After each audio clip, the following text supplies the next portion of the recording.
할렐루야. 할렐루야. 주일 3부 예배 잘 나오셨습니다. 우리 앞뒤 좌우에 있는 동력자분들과 반갑게 인사할까요? 잘 나오셨습니다. 잘 나오셨습니다. 오늘도 우리의 공허한 심령에 주의 은혜가 가득 채워질 줄로 믿습니다. 그 사모함과 기대감을 가지고 우리 주님을 찬양하며 나아가십시다.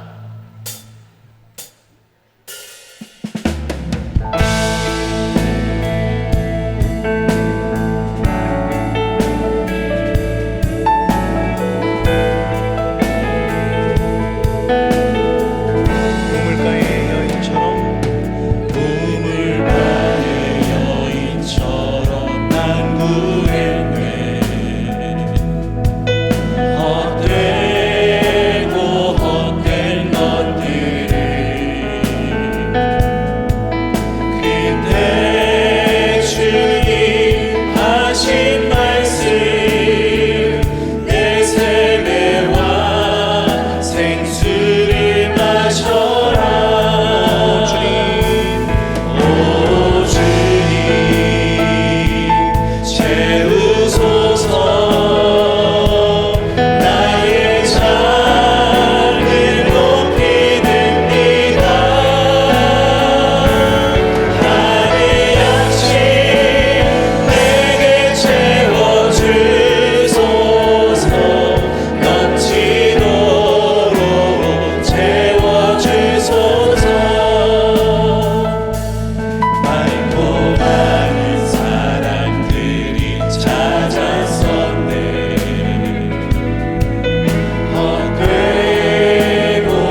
주의 사랑을 진정한 찬양 드릴 수 있도록 나를 나의 영혼 주를 부르니 나의 맘 만져 주소서 주님만을 원합니다 더 원합니다 나의 맘 만져 주소서 만만해 나의 영혼 주를 부르니 나의 맘 만져 주소서 주님만을 원합니다 더 원합니다 나의 맘 만져 주소서 만만해 나의 영혼 주를 부르니 나의 맘 만져 주소서 주님만을 원합니다 더 원합니다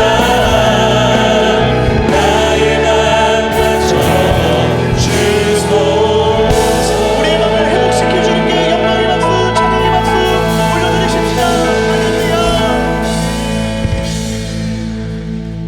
우리 그 자리에 다 함께 일어나셔서 우리를 회복시키시고 다시 살게 하시는 예수님의 사랑을 노래합시다.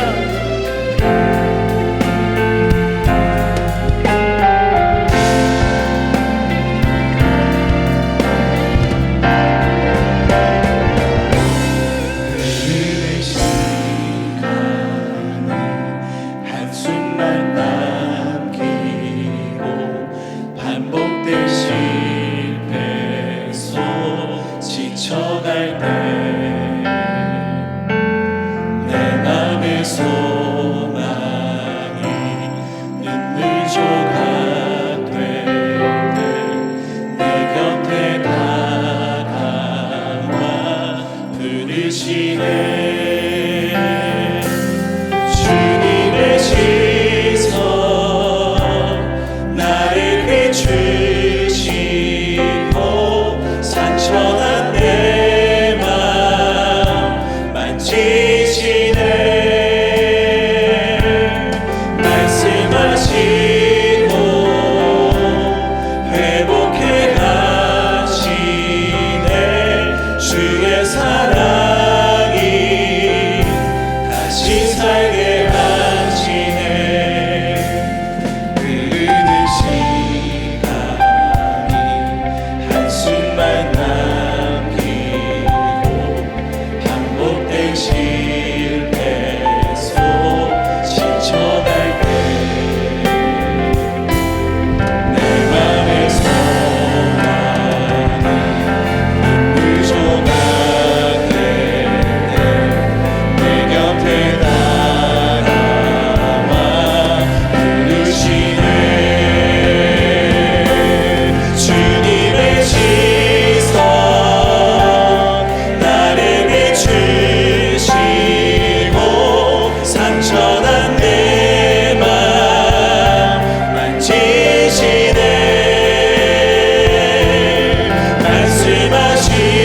말씀하시고 회복해 하시네 주의 사랑이 다시 살게 하시네 주를 봅니다 지금 이곳에서 주를 봅니다 지금 이곳에서 주를 봅니다 지금 이곳에서 주를 봅니다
주를 미워하는 자들은 주 앞에서 도망하리이다. 불 앞에서 미리 녹음같이 악인이 하나님 앞에서 망하게 하소서. 하나님께 노래하며 그의 이름을 찬양하라. 그의 이름은 여호와이시니 그의 앞에서 뛰놀지어다.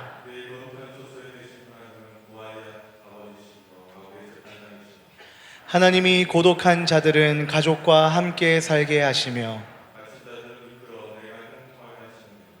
오직 거역하는 자들의 거처는 메마른 땅이로다. 하나님이여, 주께서 가난한 자를 위하여 주의 은택을 준비하셨나이다. 아멘.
참 좋으신 하나님, 거룩하고 복된 주일을 저희들에게 허락하여 주시고 예배의 자리로 인도해 주셔서 참 감사합니다. 죄와 허물로 죽었던 저희들을 십자가 그 보혈로 정결케 하여 주시고 새롭게 하여 주셔서 주님 받으실 만한 온전한 예배자 되게 하여 주시옵소서.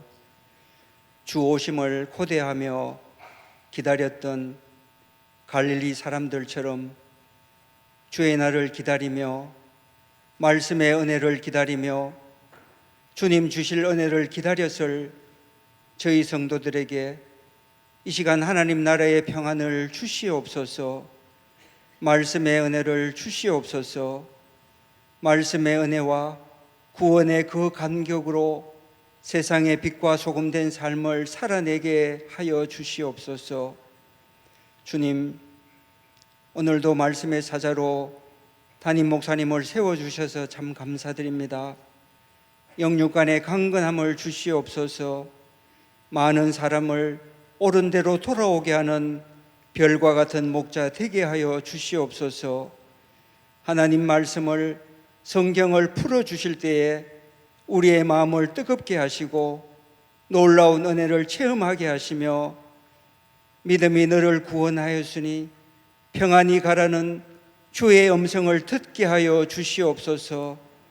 오랫동안 기도로 준비한 주일학교의 여름 행사와 단기 선교가 계속 진행되고 있습니다.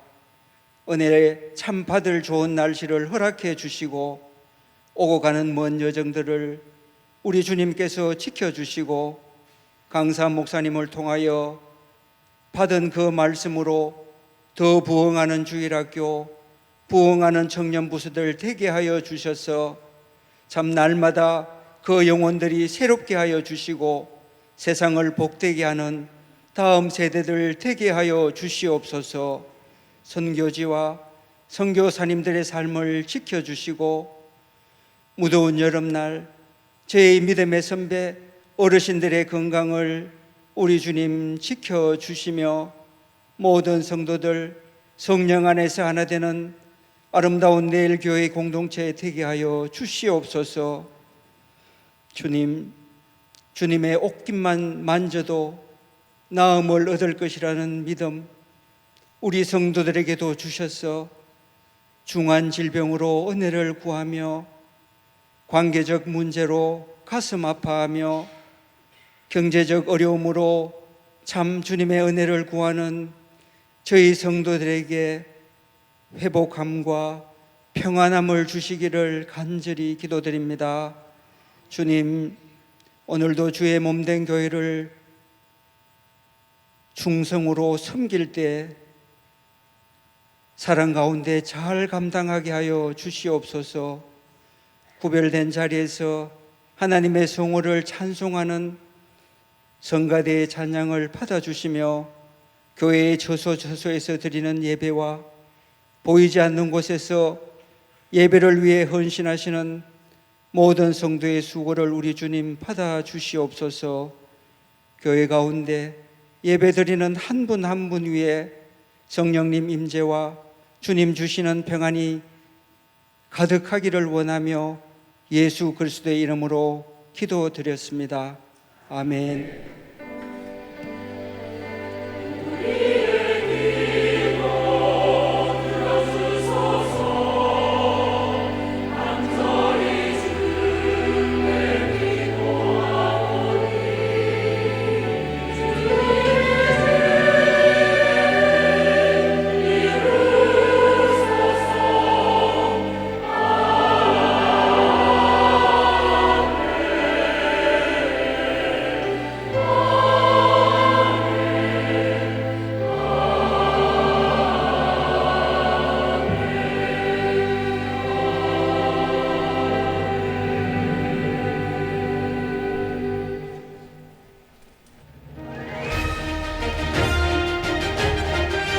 극동방송 나라사랑축제 2023 광복과 통일을 노래하는 기쁨의 축제, 전쟁의 아픔을 기억하며 평화를 노래하는 무대, 이 땅의 과거, 현재, 미래를 아우르는 프로그램 극동방송 나라사랑축제 여러분을 초대합니다.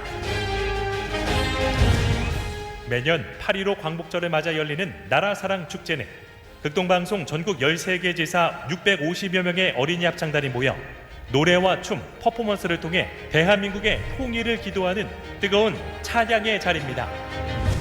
특별히 정전 70년을 맞은 2023년 올해는 호국과 독립운동의 성지 대구와 포항에서 자유와 평화를 향한 더 감동적이고 특별한 무대로 찾아옵니다. 8월 13일 주일 저녁 7시 대구 엑스코, 8월 14일 월요일 저녁 7시 30분 포항 실내체육관. 올여름 가족과 함께하는 특별한 휴가 2023 나라 사랑 축제. 나라와 민족을 위해 함께 기도하며 찬양하는 감격의 자리에 여러분을 초대합니다.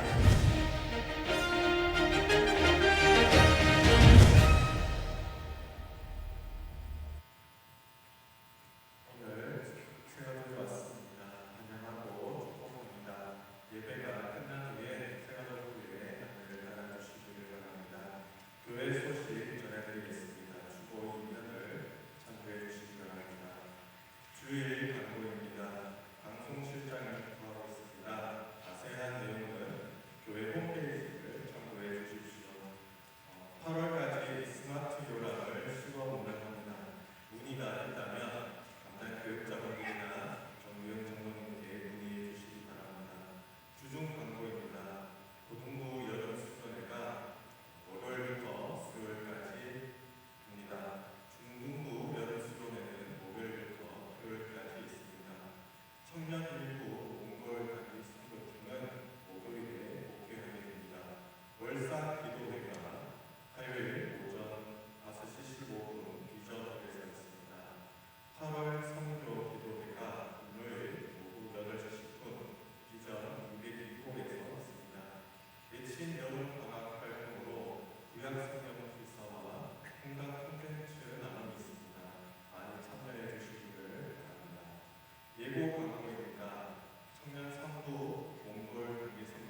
영광의 박수를 드리겠습니다. 예, 귀한 찬양 감사합니다. 우리 앞뒤 자론 보시고 사랑합니다, 축복합니다 한번 인사 나누겠습니다. 예, 아무도 휴가 기간이다 보니까 출타하신 분들이 좀 많으십니다. 아까 우리 광고 드린 것처럼 이제 원래 우리 대구 지역에 가장 큰 그 연합 행사가 부활절 연합 예배가 있고, 그다음에 8월 13일 날 이제 우리 나라사랑 축제가 있습니다. 이제 우리 그 인터불고 엑스코에서 우리가 8,000석을 빌렸습니다. 8,000석. 그래서 이제 참고로 나우나가 왔을 때 6,000석을 빌렸습니다. 그래서 우리 나우나보다 더 뜨거운 열정으로 우리가 모이셔야 됩니다. 그래서 지금 아까 우리 화면에 보시면 이제 할아버지 할머니부터 우리 부모님 또 우리 자녀들까지 모든 세대가 이제 같이 참여할 수 있는 그런 축제인데, 이제 우리 교회 최소한 부탁을 받은 게 500명인데 지금 100명이 지원을 했습니다. 그래서 오늘 예배 드리시면서 회개하는 마음으로 꼭 나가시면서 이렇게 좀 이렇게 가족 단위로 꼭 참여를 해주시고, 제가 이렇게 부탁드리는 거는 이제 우리 지금 그 극동방송에 우리 장 부장님과 국장님과 또 우리 장한솔 PD 이렇게 지금 오셨어요. 그러니까 이분들이 지금 잠을 못 주무십니다. 우리 박수로 한번 격려를 한번 해주시면, 제일 끝에 우리 두 분이 계시는데, 그래서 저분들이 좀 가능하면 힘을 좀 얻도록 이 대구에서 원래 지금 문화 행사를 하면 갈수록 대구가 패싱이 되고 있습니다. 왜냐하면 참여를 안 하기 때문에 아무리 좋은 행사를 이렇게 준비를 해도 이제 대구 지역이 자꾸 이제 패싱이 되는 일들이 있어서, 뭐 저도 가능하면 우리 성도님들이 8월 13일 저도 그날 중요한 프로 야구가 있지만 제가 보지 않고 갈 테니까 우리 다 같이 이렇게 참여를 해 주셨으면 좋겠습니다. 오늘 우리 이제 말씀은 누가복음 9장을 우리가 같이 나누게 될 텐데, 이제 9장이 시작이 됩니다. 주보 3면을 한번 보시고, 이제 그 누가복음은 크게 네 부분으로 나누어집니다. 저를 한번 보시면 1장부터 3장까지는 예수님의 탄생 그리고 준비입니다. 탄생과 준비. 그리고 4장부터 9장까지가 예수님의 갈릴리 사역입니다. 갈릴리 사역. 그래서 4장부터 9장까지가 갈릴리 사역이고, 그리고 10장부터 19장 중반까지, 이제 10장부터 19장 중반까지가 갈릴리에서 예루살렘으로 가는 여정, 갈릴리에서 예루살렘으로 가는 여정 가운데 일어났던 사건과 예수님의 교훈을 기록을 하고 있습니다. 그러니까 이제 갈릴리에서 예루살렘으로 가는 길이죠. 그때 가르침과 사건들, 그리고 19장 후반부부터 이제 마지막 절 24장 마지막까지는 장소가 예루살렘이 됩니다. 예루살렘에서 고난을 받으시고 죽으시고 부활하시고 하늘에 오르시는 사건이 19장 후반부부터 이제 마지막 장까지 기록이 되어 있습니다. 그래서 마태, 마가, 누가복음, 우리가 공감복음이라고 하는 세 개의 복음서는 이 순서를 따라서 이제 기록이 되어져 있습니다. 그런데 오늘부터 살피는 9장은 예수님 갈릴리 사역의 마지막 부분입니다. 그런데 마지막 부분이라는 것은 갈릴리 사역에 있어서 절정에 해당하는 부분입니다. 절정.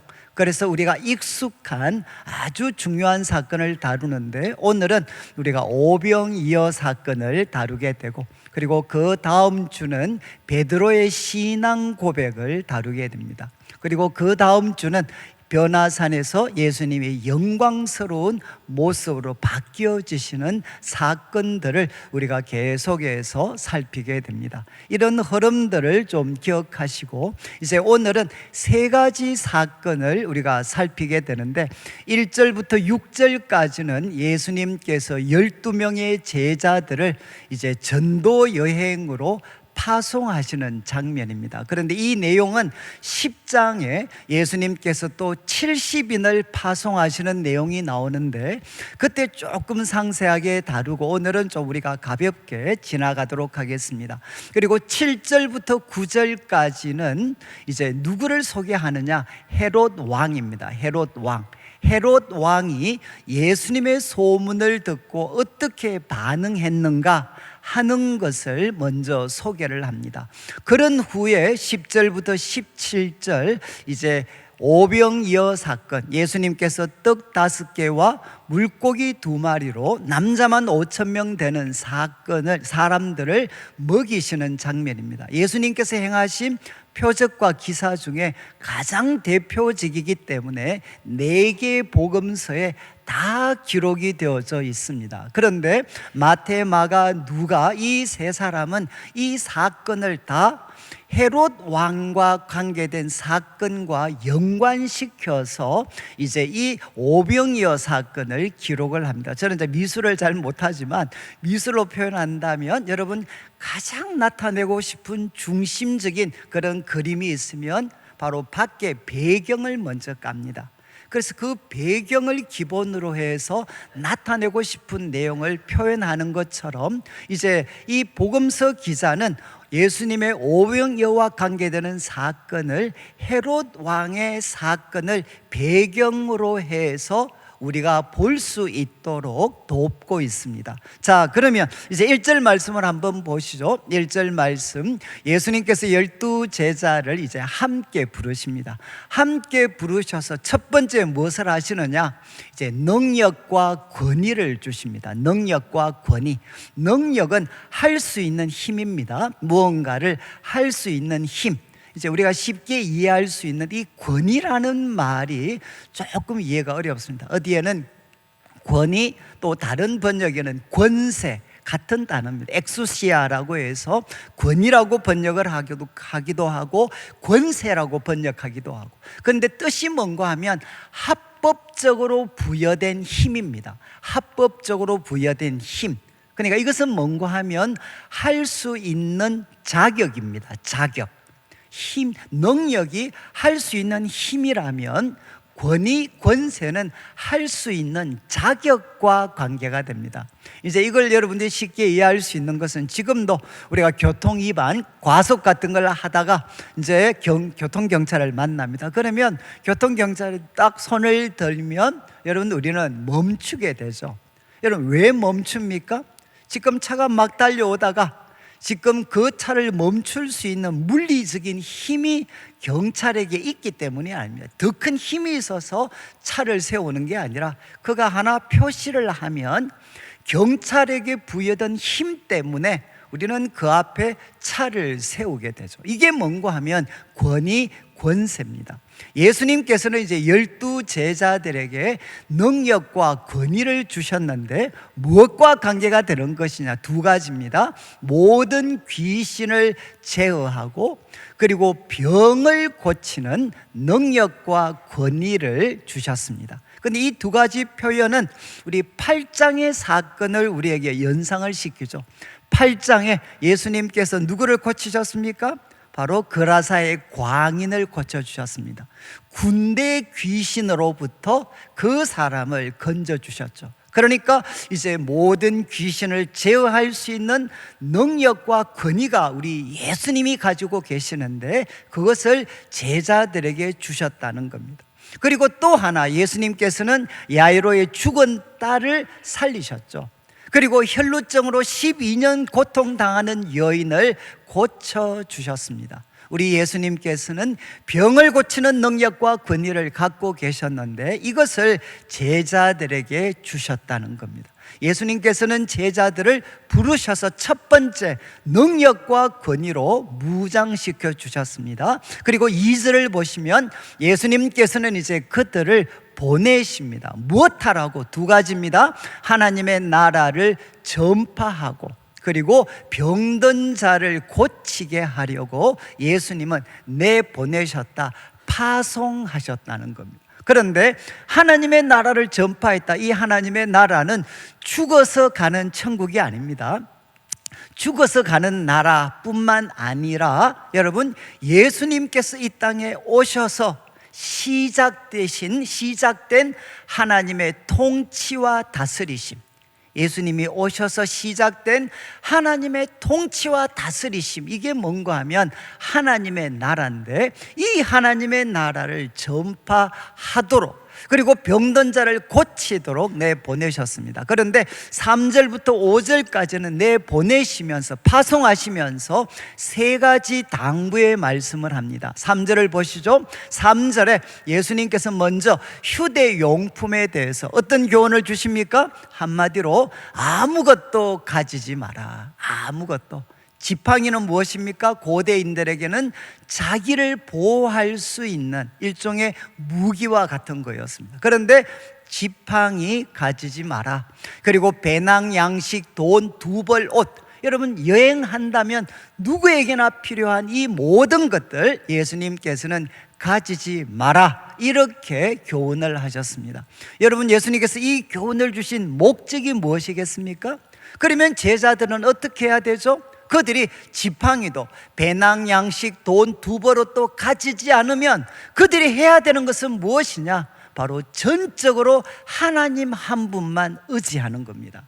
하나님 한 분이 바로 공급해 주시고, 그리고 하나님 한 분이 보호해 주실 것을 전적으로 신뢰하면서 이 전도 여행에 참여하라고 도전을 하셨습니다. 그리고 4절을 보시면 두 번째 이렇게 이야기했습니다. 이렇게 하나님 나라를 선포할 때 어떤 사람이 바로 받아들였습니다. 그 말씀을 받아들이고 제자들을 환영합니다. 그러면 그 집에 들어가게 되는데 거기서 머물다가 거기서 떠나라. 여러분, 이것은 무엇을 교훈하는 것이겠습니까? 마태나 마가나 다른 부분을 보면 이 집에서 저 집으로 옮겨 다니지 마라, 이런 설명들이 덧붙여집니다.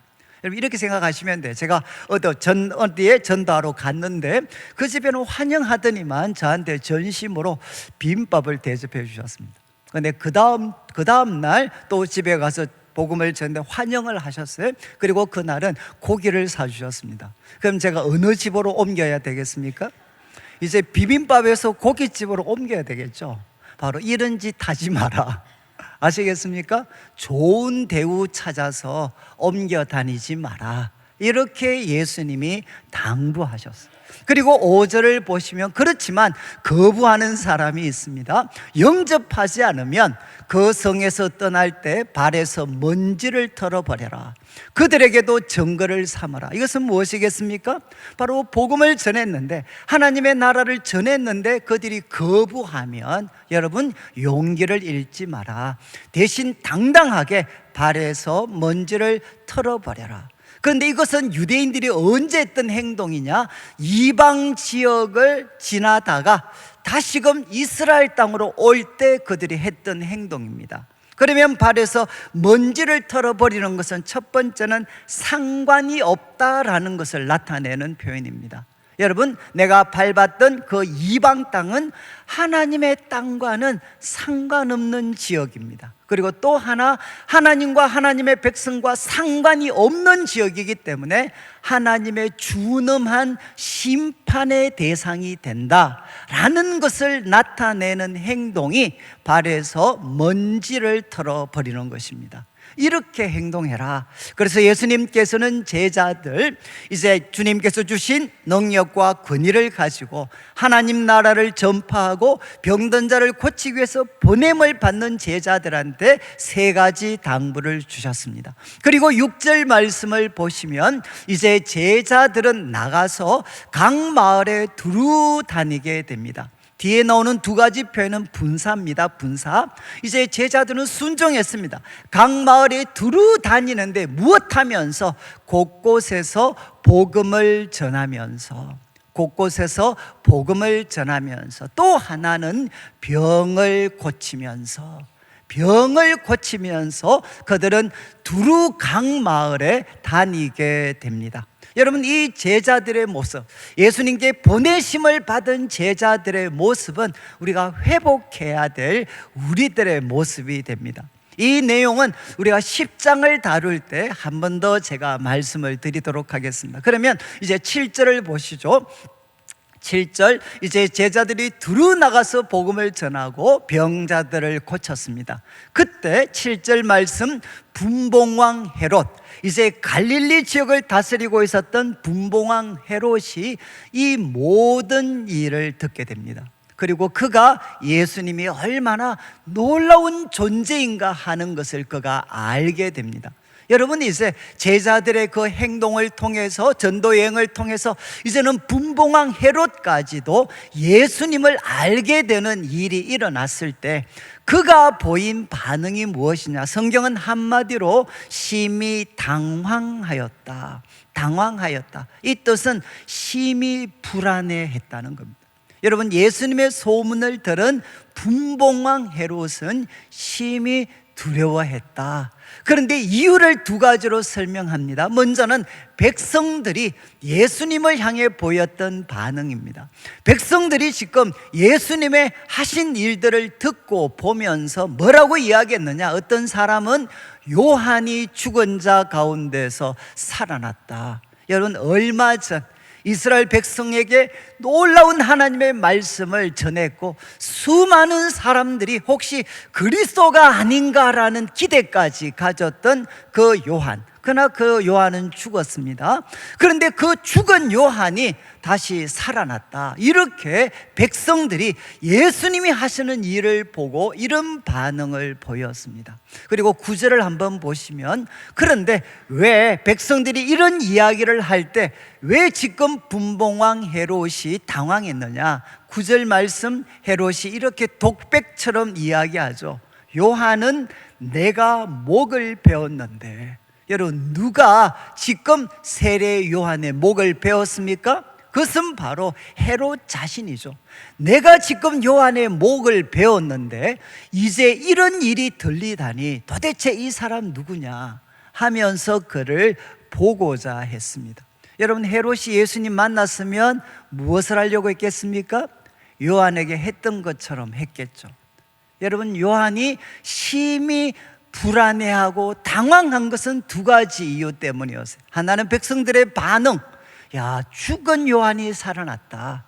그런데 두 번째는 자기가 요한의 목을 베었기 때문입니다. 그런데 누가복음은 더 이상 기록을 하고 있지 않지만 마태와 마가복음에는 이 표현 다음에 무엇이 나오느냐? 헤롯이 왜, 그리고 어떻게 요한을 죽였는가 하는 것에 대한 긴 설명이 덧붙여지고 있습니다. 그래서 마가만 저희들이 좀 살피면, 우리 마가복음 6장 17절 한번 비추어 주시면, 마가복음 6장 17절에 이렇게 설명하죠. 과거에 헤롯이 자기 동생 빌립의 아내 헤로디아에게 장가들었다. 여러분, 헤롯이 어떤 나쁜 짓을 했습니까? 자기 동생 빌립의 아내 헤로디아와 결혼을 했다는 것. 이거는 이제 불륜이죠, 불륜. 동생의 아내와 결혼을 했습니다. 그런데 이 여자를 위하여 사람을 보내 요한을 잡아오게 가두었다. 이게 무슨 말입니까? 여자를 위해서. 그것은 바로 누가 이 행동을 보고 누가 헤롯 왕을 책망했느냐? 세례 요한입니다. 바로 이 행동은 옳지 않습니다. 이렇게 헤롯을 책망했을 때, 그때 이제 이 헤롯이 요한을 옥에 가두어 버립니다. 그리고 그 다음 나오는 내용은, 그런데 누가 죽이려고 했나? 헤로디아죠. 여인이죠, 여인. 헤로디아는 죽이려고 했습니다. 그런데 헤롯 왕이 동조하지 못했던 것은 백성들이 이 세례 요한을 너무 존경하고 있으니까 그에게 손을 댈 수가 없었습니다. 그런데 어떤 날이 왔나? 아시는 것처럼 헤롯이 생일이 되었습니다. 생일이 되어서 정말 고관 대작들 다 불러놓고 잔치를 하고 있는데 누가 등장했나? 한 아주 이렇게 예쁜 그런 여인이 와서 춤을 추었습니다. 그때 이제 헤롯이 너무 감동을 받았어요. 그 여자가 누구였느냐? 헤로디아의 딸이었습니다. 딸. 헤로디아의 딸이 춤을 췄어요. 그때 이제 헤롯이 뭐라고 이야기하나? 야, 네가 무엇이든지 구하면 내가 다 해줄게. 나라 절반이라도 줄게. 이렇게 이야기를 합니다. 그때 헤로디아의 딸이 누구를 찾아가느냐? 엄마한테 가서 의논을 하죠. 그래서 여자 둘이 모이면 조금 어려워지는, 이제 엄마와 딸이 이제 의논을 해서 무엇을 부탁합니까? 헤롯 왕에게 요한의 목을 주십시오. 이렇게 요청합니다. 그때 이제 헤롯이 너무 괴로워하다가 모든 사람들 고관 대작들 앞에서 자기가 했는 말이 있으니까 결국 이제 이 요한의 목을 베고 소반에 담아서 여인에게 주게 됩니다. 이 내용이 기록되어져 있습니다. 여러분, 이 내용들을 볼 때 헤롯 왕은 어떤 왕입니까? 한마디로 나쁜 왕이죠. 나쁜 왕. 그런데 이제 오늘 이 사건, 마태, 마가, 누가 모두 헤롯 왕을 배경으로 해서 이 오병이어 사건을 행하시는 예수님을 보도록 우리들을 안내를 하고 있습니다. 그런데 성경학자들이 이 말씀을 묵상하면서 지금 오늘 본문은 에스겔 34장의 예언과 밀접하게 연관되어져 있다라고 대부분 언급을 하게 됩니다. 여러분, 에스겔 34장은 뭐냐? 이제 남쪽 유다 예루살렘이 멸망을 눈앞에 두었을 때 하나님이 선지자들을 통해 책망하시는데 이스라엘의 목자들을 책망하시는 내용입니다. 여기 목자는 바로 왕들을 나타내는 말이죠. 왕들을. 자, 이제 에스겔 34장 우리 2절 말씀을 한번 비춰 주시면 좋겠습니다. 한번 본문을 보시면 2절에 이렇게 이야기합니다. 인자야, 너는 이스라엘 목자들에게 예언해라. 그러면서 제일 마지막 부분 보시죠. 뭐라고 부릅니까? 말씀하시되 자기만 먹는 이스라엘 목자들은 화 있을진저. 여러분, 지도자를 뭐라고 불렀습니까? 자기만 먹는 이스라엘 목자들은 화 있을진저. 자기 배만 불리는 목자들. 그러면서 목자들은 양떼들 먹여야 되는 거 아니냐. 3절을 보시죠. 3절. 그런데 그들은 살찐 양 잡아서 그 기름을 먹고 그리고 그 털은 입습니다. 이렇게 먹고 기름 먹고 그리고 털은 옷으로 사용하면서도 양떼는 먹이지 아니한다. 4절을 보시죠. 4절에 너희가 그 연약한 자를 강하게 하지 않고 병든 자 고치지 않고 상한 자 싸매주지 않고 쫓기는 자 돌아오게 하지 않고 잃어버린 자 찾지 않고 다만 포악, 이거는 violence, 폭력입니다. 폭력으로 그들을 다스렸다, 착취했다. 5절을 보시죠. 그 결과 목자가 없으므로, 이 표현 잘 보셔야 됩니다. 목자가 없으므로. 여러분, 복음서에 등장합니다. 목자가 없으므로 그들은 흩어지고 흩어져서 모든 들짐승의 밥이 되었다. 분명히 목자가 있죠. 왕이 있는데 성경은 뭐라고 이야기하느냐? 목자가 없으므로 그들은 다 흩어져서 들짐승의 밥이 되었습니다. 6절을 보시면 6절에 내 양떼가 모든 산 모든 높은 맷뿌리에 유리되었고 흩어졌고 그런데도 찾고 찾는 자가 없도다. 이렇게 예언을 했는데 여러분, 이 말씀이 바로 헤롯의 모습 속에 생생하게 나타나 있습니다. 헤롯은 누굽니까? 자기만 배불리는 지도자였습니다. 자신의 야망을 위해서, 자신의 욕망을 위해서는 무슨 짓이라도 할 수 있는 지도자. 바로 그 밑에서 백성들은 다 흩어지게 되었죠. 들짐승의 밥이 되었습니다. 자, 이제 이런 헤롯 왕의 배경, 이 헤롯 왕의 모습을 배경으로 해서 이제 오병이어 사건이 등장하는데 11절을 보십시오. 10절 말씀 이제 10절입니다. 사도들이 돌아와서 자기가 행한 걸 예수님께 아뢰입니다. 전도여행, 놀라운 그 일이 있었던 전도여행을 예수님께 보고하니까 예수님께서 그래 좀 쉬게 하려고 이제 베세다로 데리고 갑니다. 좀 쉬게 하려고. 그래서 그 고을로 가는데 11절을 보시면 백성들이 이걸 다 압니다. 그들을 알고 그리고 그들이 따라오게 되고 예수님은 그들을 영접해서 하나님 나라의 일을 이야기하고 병 고칠 자들은 고칩니다. 이거를 마가복음 6장 33절 34절은 이렇게 묘사합니다. 마가복음의 기록을 한번 보시죠. 6장 33절, 이제 예수님과 제자들이 좀 쉬러 가는 것을 보고 많은 사람이 그들인 줄 압니다. 그리고 모든 고을로부터 도보로 그곳에 달려가 그들보다 먼저 도착해 있습니다. 아시겠죠? 이제 아니 알아차리고 가니까 어디로 가는 줄 미리 알고 그 먼저 가 있습니다. 34절을 보시면 예수께서 나오사 큰 무리를 보시고 그 다음 표현 바로 에스겔서에 등장했죠. 예수께서 큰 무리를 보시고 그 목자 없는 양 같음을 인하여, 여러분 분명히 왕이 있잖아요. 그런데도 목자 없는 양 같음을 인해서 불쌍히 여겼다. 그리고 여러 가지로 가르치셨습니다. 이것이 지금 이 오병이어 사건의 배경이 되죠. 지금 백성들은 어떻습니까? 갈급해 있습니다. 굶주려 있습니다. 참된 지도자에 그들은 굶주려 있습니다. 바로 이런 상황에 예수님께서 가르치셨습니다. 자, 그 다음 이제 12절을 보시죠. 12절, 이제 날이 저물어 갑니다. 그때 12사도가 예수님께 이렇게 부탁을 합니다. 예수님, 무리를 보내서 두루 마을과 촌으로 가서 거기서 먹을 것 얻게 하십시오. 우리가 있는 여기는 빈들입니다. 여러분, 제자들 충분히 이해가 되죠. 우리 남자분들도 이제 남편한테 좀 섭섭할 때가 언제입니까? 손님 불러놓고 밥때가 됐는데도 안 보낼 때 정말 짜증나죠, 짜증. 그것처럼 지금 이제 예수님께서 빈들이고 날이 저물어 가면 보내셔야죠.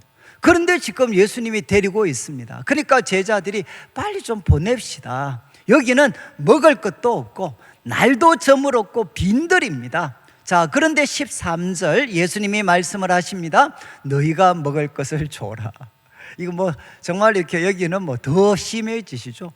데리고 있었을 뿐만 아니라 너희가 먹을 것을 줘라. 그러니까 제자들이 이야기합니다. 우리에게 떡 5개 물고기 2마리밖에 없는데 이 모든 사람 위하여 먹을 것을 사지 않고는 할 수 없습니다. 아니 예수님 무슨 소리 하십니까? 지금 우리가 가지고 있는 것은 떡 5개 물고기 2마리밖에 없는데 어떻게 이 사람들 먹일 수 있습니까? 14절 모여있는 무리들 규모를 설명을 합니다. 남자가 한 5,000명쯤 되었다. 그러면 여자분들 빠졌고 아이들 빠졌거든요.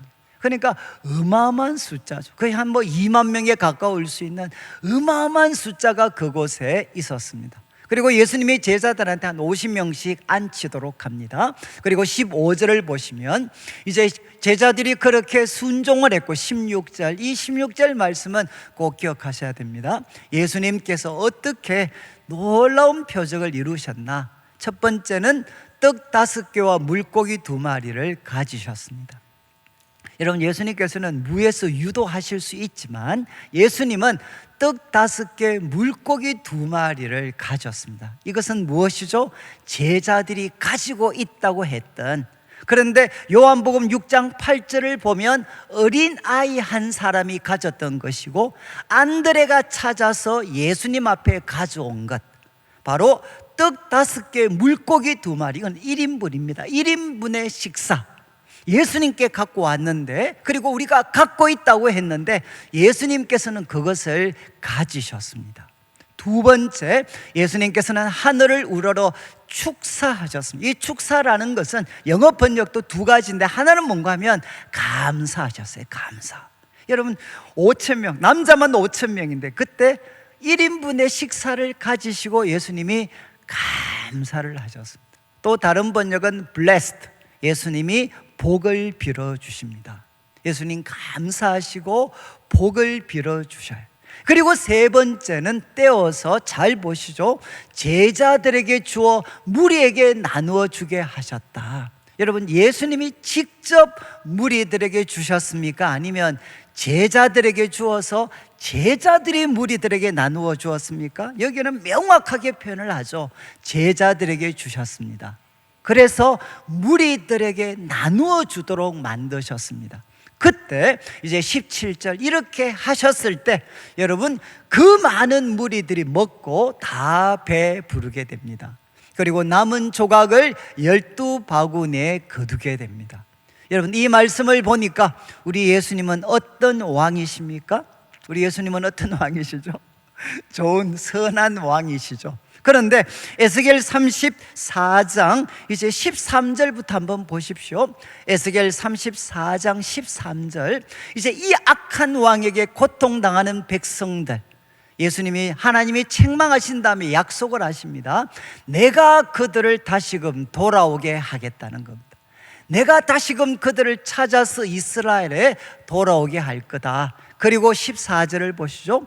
돌아오게 한 다음에 좋은 꼴을 머리고 우리를 이스라엘 높은 산에 둘 것이고 그곳에 있는 좋은 우리에 누워 있으며 이스라엘 산에서 뭐라고 했습니까? 살찐 꼴을 먹을 것이다. 여러분, 하나님께서 예언을 하셨어요. 그들이 돌아올 뿐만 아니라 바로 이스라엘 산 위에서 살찐 꼴을 먹게 될 거다. 15절을 보시면 15절, 내가 친히 내 양의 목자가 될 것이다. 하나님께서 친히 내 자신이, 내가 친히 그들의 목자가 될 것이다. 그리고 16절, 목자가 되셔서 잃어버린 자를 내가 찾고 쫓기는 자를 돌아오게 하고 상한 자를 싸매고 병든 자를 내가 강하게 하는 바로 이 놀라운 일을 바로 예수님, 하나님 자신이 목자가 되어서 이루겠다라고 말씀을 하셨습니다. 여러분, 이 말씀을 통해 예수님이 행하시는 걸 보면 이해가 되지 않습니까? 예수님은 바로 잃어버린 양들을 찾으셨습니다. 그리고 그들을 고쳐주셨습니다. 그리고 그들을 배가 부르도록 풍성하게 먹여주셨습니다. 그래서 요한복음 10장 10절 11절 한번 보시죠. 예수님 자신이 이렇게 말씀하셨습니다. 도둑이 오는 것은 도둑질하고 죽이고 멸망시키는 거지만 내가 온 것은 양으로 생명을 얻게 하고 더 풍성히 얻게 하려는 것이다. 그리고 11절을 보시면 11절, 나는 선한 목자다.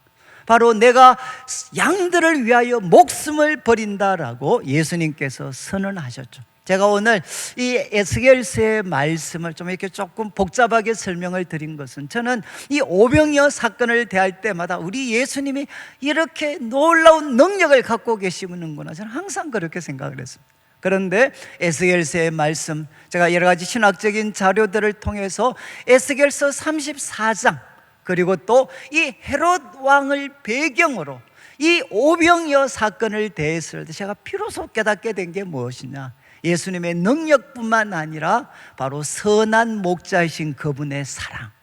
여러분, 선한 목자이신 그 예수님이 우리를 얼마나 끝까지 사랑하시는가, 그 끝까지 사랑하시는 그 사랑이 여러분 이 놀라운 기적으로 우리들에게 베풀어 주셨다는 것입니다. 자, 이제 좀 정리를 하면, 여러분, 예수님께서는 선한 목자가 되셔서 바로 이 백성들을 기적적으로 먹이셨고, 그곳은 빈들이 아니라 하늘의 잔치집으로 바뀌게 되었습니다. 자, 이제 우리에게 주는 교훈을 우리가 좀 찾아봐야 되겠죠. 여러분, 이 예수님의 오병이어 사건을 볼 때 두 부류의 사람을 구분할 수밖에 없습니다. 첫 번째는 무리들입니다. 무리들. 여러분, 오병이어 거기에 그 어떤 빈들에 함께 참여했던 수많은 사람들, 여러분 그 무리들이 있습니다. 여러분, 그 무리들은 어떻습니까? 정말 그 빈들, 그리고 날이 저물어 갈 때는 어떤 일도 자신들에게 일어날 수 없는 상황, 시간들이었어요. 그런데 예수님께서 그들에게 뜻밖의 은혜를 베풀어 주셨습니다. 그리고 하늘의 잔치를 그들에게 베풀어 주셔서 그들은 기대도 하지 않았던 놀라운 은혜와 복, 풍성함을 그들이 누리게 되었습니다. 여러분, 이제 우리가 예수님 앞에 나오는 이 예배의 자리가 바로 이런 시간이죠.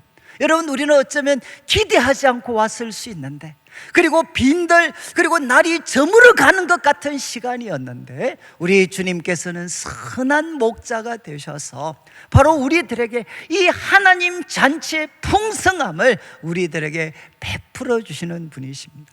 그렇지만 가장 중요한 것은 제자들이죠. 제자들. 여러분, 제자들은 이것을 통해 무엇을 배우게 되었습니까? 그것은 여러분, 예수님을 따르는 제자들이 언제나 직면하는 현실은 무엇이죠? 우리가 가지고 있는 자원은 너무나도 부족한데 우리가 해야 될 일은 너무나도 크고 압도적일 때 우리는 어떻게 해야 되나? 이것은 주님을 따르는 사람들은 언제나 직면하는 문제입니다. 내가 가진 자원은 너무 작은데 내가 해결해야 될 문제는 너무나도 크고 압도적일 때 우리는 어떻게 해야 되나? 여러분, 이제 예수님께서는 세 가지로 교훈하셨어요. 여러분, 바로 우리가 가지고 있는 오병이어를 찾아서 너희가 가지고 있는 오병이어 내게 가져와라, 이렇게 예수님 말씀하셨어요. 그리고 두 번째는 예수님께서 어떻게 하셨습니까? 축사를 하셨어요. 축사. 예수님께서 축사하셨습니다. 그리고 세 번째는 제자들은 예수님 명령에 순종했습니다. 여러분, 만약 여러분이 예수님의 제자였다면 여러분, 지금 여러분 손에 무엇이 주어졌습니까? 떡과 그리고 또 이 물고기 나누었을 때 떡은 여러분 5개니까 12조각 내면 반 개가 안 되잖아요. 우리 손에 떡 반 개, 그리고 또 물고기 2마리인데 그거 12등분 하려면 한 마리를 6등분해서 우리들의 손에는 작은 떡 반 개와 그리고 물고기 6마리를 6조각 낸 한 조각, 그거 갖고 있습니다. 여러분, 그렇게 500명, 50명씩 앉아있는 사람들한테 그거 들고 갖다 줘라, 여러분 같으면 순종할 수 있겠어요? 저는 아마 순종하기가 참 어려웠을 것 같아요. 그런데 이제 제자들이 순종했을 때 일이 일어났죠. 제가 이렇게 말씀드린 것은, 저는 이 말씀은, 오병이어 말씀은 제 삶을 바꾸어 놓은 말씀입니다. 그리고 이 말씀은 저는 참 제가 이제 목회자로서 그리고 한 사람으로서 살면서 부딪히게 될 문제들을 내가 어떻게 헤쳐나가야 하는가 하는 것을 너무나도 생생하게 가르쳐 주신 말씀입니다. 저는 이제 목회자가 되면 두 가지, 하나는 설교, 그리고 두 번째는 이제 목회자가 피할 수 없는 것 중에 하나가 요즘은 좀 덜한데 건축입니다. 건축. 저는 담임 목사가 될 때 이 두 가지 내가 감당할 수 있을까? 그런데 저는 참 제가 이 오병이어 말씀을 통해서, 설교를 통해서는 첫 번째 제가 받았던 은혜가 뭐냐, 여러분, 저는 설교할 때 항상 무슨 말씀 마음을 가졌느냐, 우리 성도님들이 만약 2,500명이면 내가 한 주 동안 또 2,500인분 식사 준비해야 되는데, 여러분, 항상 이 강박관념, 내가 2,500인분 설교 준비를 해야 되는데, 여러분, 제가 그거 할 수 있겠습니까? 전 처음 내수원교회에서 할 때 200명 설교 준비해야 되는데 아무리 노력을 해도 설교 준비하고 나서 성경 읽어보면 이거 갖고 누구 입에 풀칠하나. 여러분, 그래서 저는 설교를 할 수가 없었어요. 설교. 그런데 제가 오병이어 말씀을 공부하다 깜짝 놀란 것은, 예수님께서는 남자만 5,000명 먹일 때 예수님이 5,000인분 식사 준비를 안 하셨어요. 그냥 1인분 식사를 사용하셨다. 저는 이것이 설교자로서 저에게 정말 놀라운 자유를 주셨어요. 내가 2,500인분 준비 안 하고 나 1인분만 준비해도 되는구나. 제가 그때 가졌던 그 자유함. 여러분, 1인분 준비해도 됩니다. 그런데 무엇하면 되죠? 이것을 예수님께 드려서 예수님의 축사하심을 받는 겁니다. 여러분, 이 두 번째도 제게 너무 중요한 게, 저는 나름대로 성실한 사람입니다. 저 정말 열심히 하는 사람. 저는 열심히 해서 2,500명 먹이려고 했거든요. 그런데 예수님께서는 어떻게 하셨습니까? 축사를 하셨어요. 축사. 저는 제 힘으로 2,500인분 준비하려고 했는데 예수님은 1인분 가져오게 하고 예수님이 축사하셨어요. 그때 어떻게 됩니까? 이것은 더 이상 제자들의 떡이 아니라 예수님의 떡으로 바뀌게 되죠. 그리고 세 번째 듣겠습니까? 순종하라고 하셨어요. 저 정말, 여러분, 정말 설교 한 1인분 정도 준비하고 여기 한번 서보시죠. 입이 떨어지나 안 떨어지나. 여러분, 여기 앉아 계시면 처음에는 미칩니다. 이게 이분들 내가 오늘 또 어떻게 하나, 이분들을. 입이 안 떨어져요. 입이. 그런데 제가 이 말씀 깨닫고 나서는 믿음으로 입을 벌리기 시작을 했어요. 제 설교를 바꾼 거는 바로 이겁니다. 나 1인분 준비해도 되는구나. 그리고 주님의 축사하심을 기대해서 이게 내 말이 아니라 하나님의 말씀이 되게 하고, 세 번째, 나는 순종해서 나를 통해 하나님이 일하시게 해야 되는구나. 여러분, 저는 이것이 제 설교에 있어서 완전한 자유를 주었어요. 자유. 그리고 또 하나, 여러분, 건축이잖아요. 건축. 여러분, 저는 제가 이렇게 담임 목사 되면 저는 설교는 좀 할 수 있을 거라고 생각했어요. 그런데 내가 만약에 건축해야 되는 상황이 되면, 여러분, 저 지금까지 혹시 제 입에서 건축, 돈과 관계되는 설교 들어보신 적 있나요? 전 못합니다. 지금도 못해요, 지금도. 그런데 이제 건축하면 할 수 있을까? 제가 미국에서 유학 갔어도 항상 이거 걱정했거든요. 근데 제가 이제 한국에 와서 이제 여러분, 제가 이게 우리 비전센터 칠 때 그때 우리 교회 부채가 37억이었습니다. 그리고 우리가 이 공사할 때 60억 공사했어요. 50억 건축에 10억 집기, 100억입니다. 100억. 여러분, 제 같은 사람이 이거 어떻게 하겠어요, 제가? 근데 우리가 뭐 하기로 했으니까 그래서 제가 기도를 해서 하나님 어떻게 하면 좋겠습니까? 그때 하나님이 저한테 주신 게 너 잘하는 게 계산이잖아. 계산해봐라, 계산. 그래서 제가 이게 무슨 말입니까? 그러니까 야, 너는 지금 성도들한테 성도들의 돈과 그리고 너 성도들의 시간을 가지고 있어. 시간. 그게 무슨 말씀입니까? 제가 이렇게 한번 곰곰이 생각해 보니까 여러분이 이제 내가 성도들, 죄송합니다, 돈은 못 깎아드리지만 시간은 늘려줄 수도 있겠다. 그래서 우리가 이제 비전센터 짓기로 결정하고 보통은 설계하거나 건축할 때부터 이제 헌금을 하는데 저희는 어차피 할 거. 그래서 이제 짓기로 결정하고 바로 금요 기도회 때마다 자발적으로 헌금을 하도록 했습니다. 그래서 한 10개월 정도 헌금을 했어요. 그래, 헌금하고 이제 뭐죠, 이게 그 현상 설계도 이제 확정이 됐고 이제부터 본격적으로 설계와 건축이 진행이 되는데 돈이 필요합니다. 그래서 제가 이제 성도들한테 헌금을 한번 이제 그 부탁을 드려야 됐어요. 근데 제가 10개월 동안 나왔던 데이터를 쭉 분석을 해보니까 아주 재밌었어요. 여러분, 그때 10개월 헌금을 했는데 헌금이 자발적으로 했습니다. 그때는. 근데 4억이 들어왔어요. 4억이.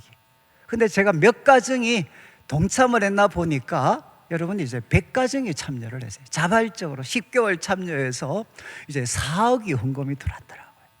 그러니까 저는 이게 계산이니까 갑자기 무슨 생각이 들었나, 10개월인데 야, 이거 15가 더 곱해지면 60억이잖아요. 그러면 시간 2배로 늘려주고 10개월을 2년으로 늘려주고, 지금 우리 그 당시 우리 교회 성도들 11조 하는 가정이 800가정이었어요. 그러면 100가정이 800가정 참여하면 2 곱하기 8, 16 딱 떨어지네. 그리고 1%는 로스트가 생길 거니까 로스트 고려하고 오케이. 제가 그때 이거 혼자서 계산하다가 이야, 깔끔하네. 4억 10달 10개월 딱 한번 제가 테스팅 했는데 그때 여러분 이제 100가정 그리고 10개월에 4억, 그러면 2년 곱하기 2 그리고 곱하기 8, 800명 동참, 로스트 포함시켜서 60억. 가볍게 할 수 있겠구나. 그래서 제가 우리 성도들한테 한번 설명을 했어요. 그런데 이대로 됐어요. 여러분, 그때 우리 교회가 정말 우리 교회 어려운 교회입니다, 사실. 그런데 모든 성도들이 2년 동안 무조건 매주 많은, 이제 100만 원, 2년 한 100만 원이잖아요. 그래서 한 구자씩 다 해주셨어요. 우리가 800가정 이상 참여를 하셨고, 그래서 우리 교회에서 45억 성도들이 헌금하고, 그리고 성도님, 장로님들이 악착같이 재정 관리해서 10억 우리가 절약하고, 그 경상비에서 넘기고 이렇게 해서 55억 깔끔하게 마무리했어요. 제가 왜 말씀드리는, 저는 헌금 거두는 말도 못하고 재주도 없는 사람인데 저는 이것 갖고 그냥 하나님, 내가 할 수 있는 거는 계산밖에 없는데 하나님 한번 도와주십시오. 그래서 정말 그 어떤 오병이어 주님께 드리고 주님 축사해 주십시오. 그리고 주님께 우리가 순종했을 때 정말 여러분, 이 비전센터 그때 우리 안 지었으면 어떻게 할 뻔했어요. 제가 왜 이런 말씀 드리느냐, 여러분, 우리들의 삶에, 주님을 섬기는 우리들의 삶에 언제나 부딪히는 문제, 우리가 가진 자원은 작고 우리가 해야 될 일은 거대할 때, 여러분, 저는 가정을 또 가정의 가장이잖아요. 우리 애들 뭐 섬길 때 애들 뭐 어려운 일 없었겠습니까? 그러면 언제나 나의 능력은 작은데 해결해야 될 문제가 클 때, 그때 내가 아빠로서 가장으로서 할 수 있는 오병이어와 같은 건 작은 거 찾아보고 내 성실을 의지하지 않고 주님께 올려드려서, 주님, 내가 할 수 있는 최선입니다, 주님 축사해 주십시오.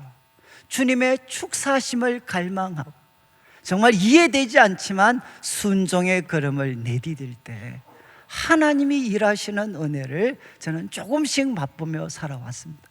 여러분, 우리들의 삶에는 바로 이런 도전이 언제나 기다리고 있어요. 저는 우리 성도들 바로 이런 도전 앞에 섰을 때 압도되지 말고, 우리 주님이 우리와 함께 하십니다. 우리가 가진 오병이어 찾고 주님께 드려 주님의 축사하심을 받고 순종하여서 여러분의 삶에 하나님의 기적이 펼쳐지는, 하나님이 일하셔서 하늘의 잔치, 하늘의 기적을 경험하는 우리 성도들 되시기를 주님의 이름으로 축원합니다. 우리 같이 한번 찬양, 주가 일하시네. 오늘 우리 가사 그대로입니다. 이제 오늘 말씀대로 날이 저물어 갈 때, 빈들에서 걸을 때, 바로 그때가 하나님의 때. 내 힘으로 안 될 때, 빈손으로 걸을 때 내가 고백해 여호와 이래. 우리 모인 이곳에 주님이 함께 계십니다. 누리네 아버지 은혜. 적은 떡과 물고기 내 모든 것 드릴 때 모두 고백해 여호와 이래. 주가 일하시네, 주가 일하시네. 주께 아끼지 않는 자에게 주가 일하시네, 주가 일하시네. 신뢰하며 걷는 자에게. 우리 같이 찬양 드리겠습니다.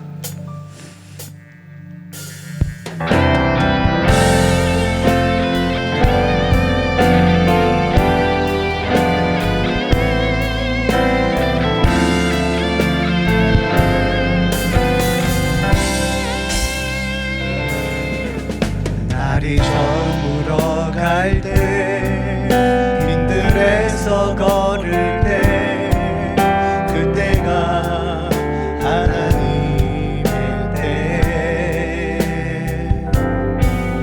내 힘으로 안 될 때, 빈손으로 걸을 때 내가 고백해 여호와. 우리 한 번 더 고백하겠습니다. 날이 저물어 갈 때, 날이 저물어 갈 때, 빈들에서 걸을 때 내가 귀한 하나님의 때. 내 힘으로 안 될 때, 빈손으로 걸을 때 내가 고백해 여호와 이래. 주가 일하시네, 주가 일하시네. 주께 아끼지 않는 자에게 주가 일하시네, 주가 일하시네. 신뢰하며 걷는 자에게. 우리 모인 이곳에 우리 모인 이곳에 주님 함께 계시네. 누리네 아버지네.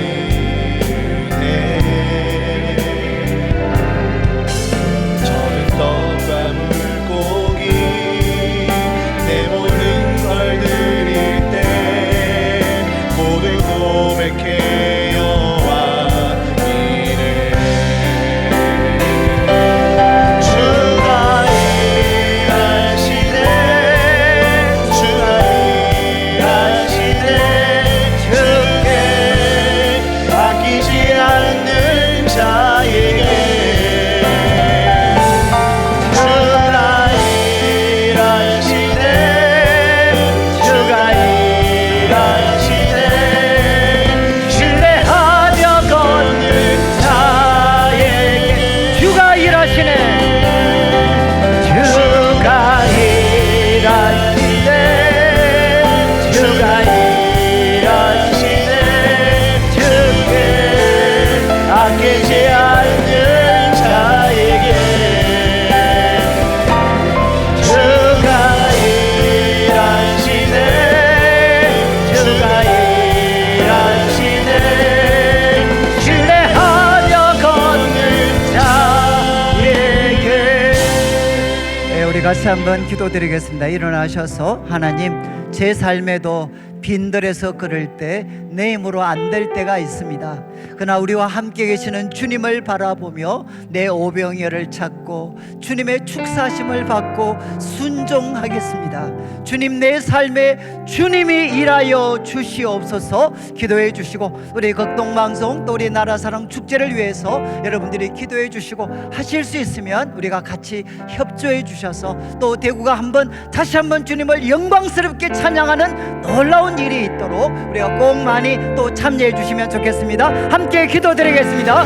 하나님 아버지, 하나님 아버지,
하나님 아버지, 우리가 살아가며 날이 저물어가고 빈들을 걷고 하는 일이 내 힘으로 되지 않고 빈손으로 걸을 때가 있습니다.